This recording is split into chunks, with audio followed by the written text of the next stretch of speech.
Rien n'est plus facile que de dénoncer un malfaiteur, et rien n'est plus difficile que de le comprendre.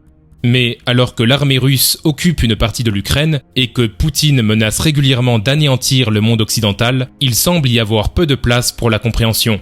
Avec l'effondrement de l'URSS, la Russie a perdu des siècles d'expansionnisme territorial.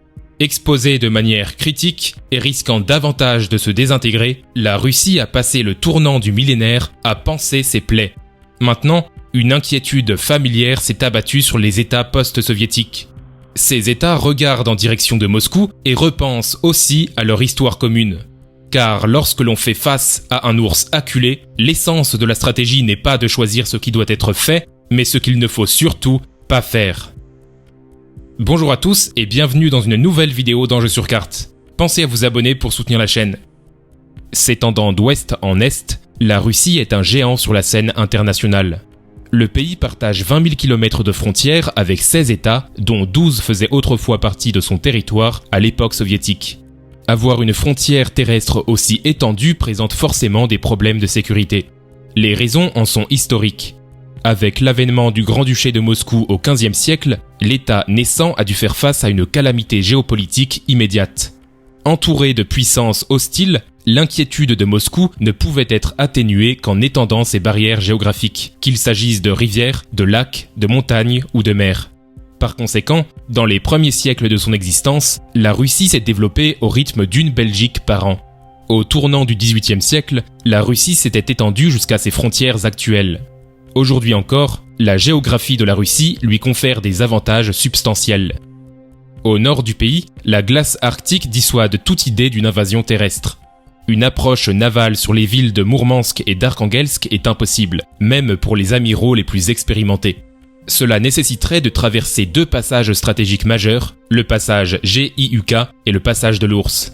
Le premier fait référence à l'espace entre le Groenland, l'Islande et le Royaume-Uni, et le second à l'espace entre les îles du Svalbard et le nord de la Norvège. Ces deux passages stratégiques sont facilement défendables grâce à l'utilisation de sous-marins. Ça tombe bien, la Russie en possède beaucoup.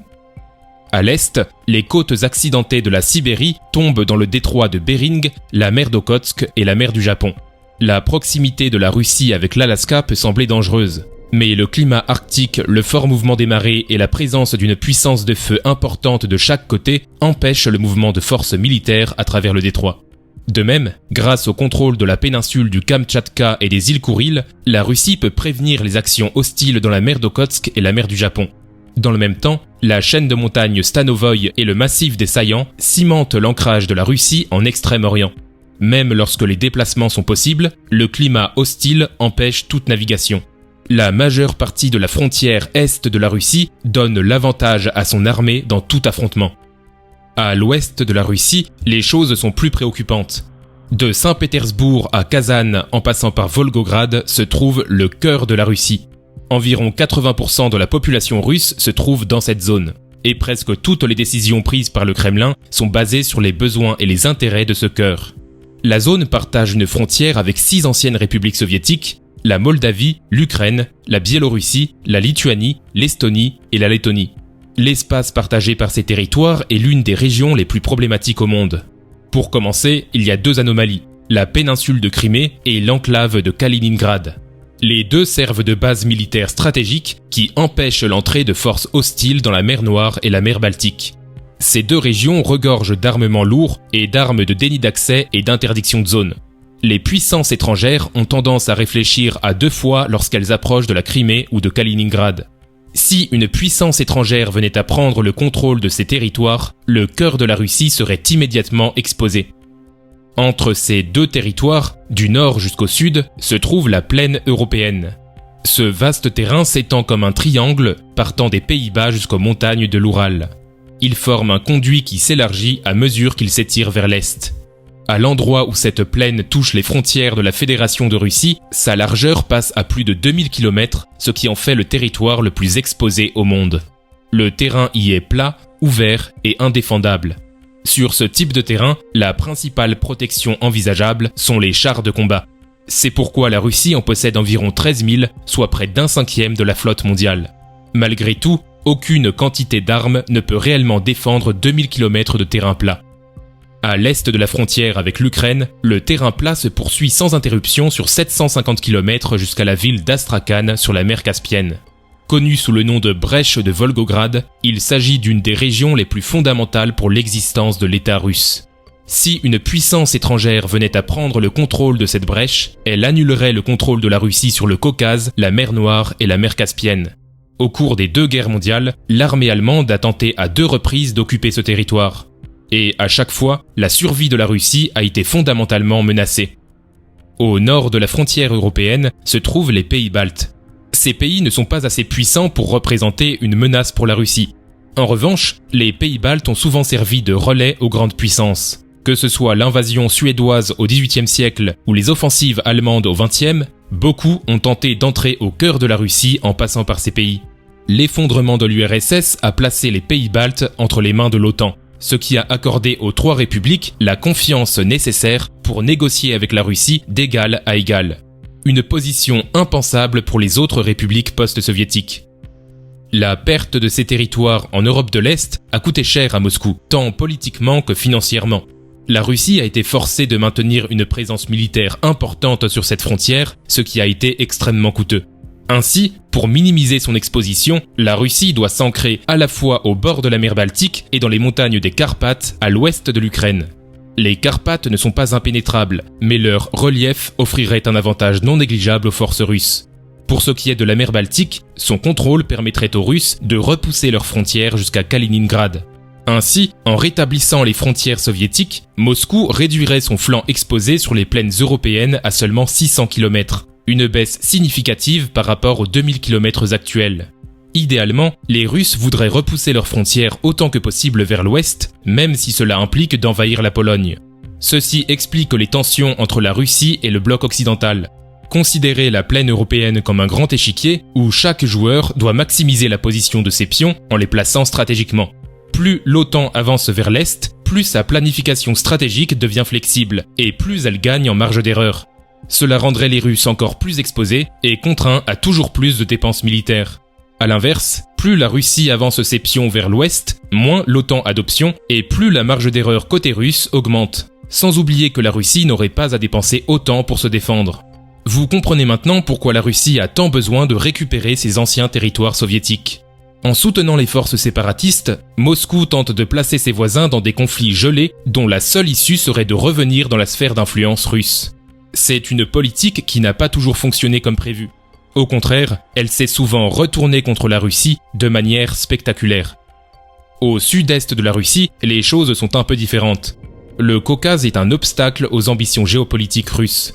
Historiquement, c'est un endroit où les grandes puissances ont toujours convergé. Aujourd'hui encore, les influences turques, iraniennes et américaines se multiplient. Si les Russes venaient à baisser leur garde, le Caucase pourrait rapidement se retourner contre eux. La chaîne montagneuse du Grand Caucase, qui s'étend de Sotchi sur la mer Noire à Bakou sur la mer Caspienne, offre à la Russie une couche de défense sur ses plaines fertiles et sur ses réseaux de transport vers le nord. Cependant, le nord du Caucase, qui fait partie de la Fédération de Russie, est un foyer de mouvements extrémistes. La Russie garde le contrôle de la région en montant les acteurs locaux les uns contre les autres. Mais pour acquérir une autorité durable, la Russie doit s'ancrer dans les montagnes du Petit Caucase et sur la rivière Arax qui longe le sud de la Géorgie, de l'Arménie et de l'Azerbaïdjan. Ces nations constituent le Caucase du Sud, qui n'est pas en Russie, mais dont le contrôle fournirait aux Russes des couches supplémentaires de protection. Cela marquerait également une ligne ferme séparant la Russie de l'Iran et de la Turquie. C'est la raison pour laquelle l'URSS avait étendu ses frontières à l'ensemble du Caucase, et c'est pourquoi la Russie veut les restaurer. Pour y maintenir son influence, Moscou exploite les conflits ethniques et communautaires de la région. Le problème, c'est que les acteurs locaux, qu'il s'agisse des séparatistes tchétchènes ou des aspirations géorgiennes à l'OTAN, sont bien conscients du poids géopolitique qu'ils portent. Ils ont donc tendance à attirer des puissances rivales dans cette lutte pour l'influence et le pouvoir. C'est ce qui fait du Caucase du Sud un point clé de la politique régionale. Plus à l'est se trouve l'Asie centrale. Dépouillée de ses frontières soviétiques, la Russie est sévèrement exposée sur ce flanc.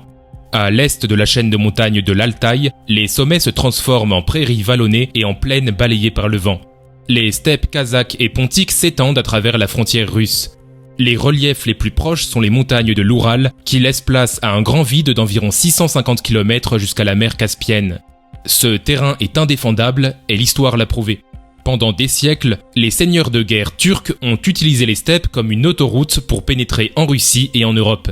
Au XIIIe siècle, la conquête était un tel succès qu'elle paralysa l'État russe pendant des siècles.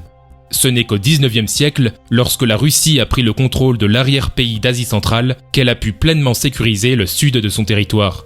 Les montagnes de l'Altaï, avec leurs sommets hauts de 4 km, les montagnes de Tian Shan et les montagnes de Palmyre, avec des sommets atteignant 7 km, agissent comme des murs physiques séparant les sphères d'influence russes et chinoises. Simultanément, le désert aride du Karakoum, au sud, sépare l'Asie centrale de l'influence iranienne. L'appareil soviétique centralisé contrôlait tous ces éléments géographiques, ce qui faisait du Kazakhstan, de l'Ouzbékistan, du Turkménistan, du Kirghizistan et du Tadjikistan une protection collective contre tout envahisseur venu d'Asie. Mais l'effondrement de l'URSS a bouleversé la dynamique du pouvoir régional. Aujourd'hui, il existe une nouvelle rivalité en Asie centrale. Du gaz naturel de la mer Caspienne aux richesses agricoles de la vallée de Fergana, les puissances étrangères s'abattent sur la carcasse de l'Union soviétique. C'est un combat discret mais bien vivant. Parmi ces puissances, la Chine revêt une importance particulière. Grâce à son initiative de la nouvelle route de la soie, la Chine offre aux États d'Asie centrale un partenaire alternatif pour répondre à leurs préoccupations économiques et sécuritaires.